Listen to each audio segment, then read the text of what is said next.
அண்ணே விஜயண்ணே, தமிழ்நாட்டு சிஎம் அண்ணன், தயவு செஞ்சு சொல்கிறேன், இந்த வீடியோவை மட்டும் சந்திச்சிடாதீங்க, ப்ரெஸ் மீட்டு கொடுத்துடாதீங்க. முதலமைச்சராக இருக்கிற வரைக்கும் அவங்களுக்கு மட்டும் இந்த வீடியோ மட்டும் கொடுத்துடாதீங்க. செய்தித்தாளுக இப்போ என்னென்ன வேலைலாம் பண்ணுறான்னு பாருங்கள். அதனால் தயவு செஞ்சு சொல்கிறேன், இந்த ப்ரெஸ் மீட்டுன்னு சொல்லி வச்சு அவங்கள மட்டும் கூப்பிட்டு நீங்கள் பேட்டி கொடுத்துடாதீங்க. எந்த அளவுக்கு ஒவ்வொரு தலைவரை கேவலப்படுத்த ஒருத்தரம்மா விஜயன் சாரை சாவடித்தாங்களோ அந்த அளவுக்கு இவங்க நொந்து பின்னாடி அலையணும். தயவு செஞ்சு மட்டும் ப்ரெஸ் மீட்டு கொடுத்துறாதுண்ணே. அவனுக்கு என்ன வேணால் உதவி பண்ணி போயிட்டான், உங்கள் பக்கத்து நாங்கள் இருக்கோம். ப்ரெஸ் மீட்டு மட்டும் கொடுத்துறாதுண்ணே.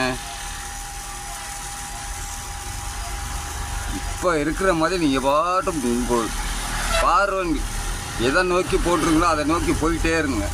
இவங்க அதை பண்ணுறாங்க, இவங்க இதை பண்ணுறாங்க, இவங்க இதை மைண்டில் ஏற்றுக்க மாட்டீங்க, அது எங்களுக்கு நல்லாவே தெரியும். ஆனால் இருந்தால் தயவு செஞ்சு சொல்கிறேன், ப்ரெஸ் மீட்டு மட்டும் கொடுத்துறாதீங்க.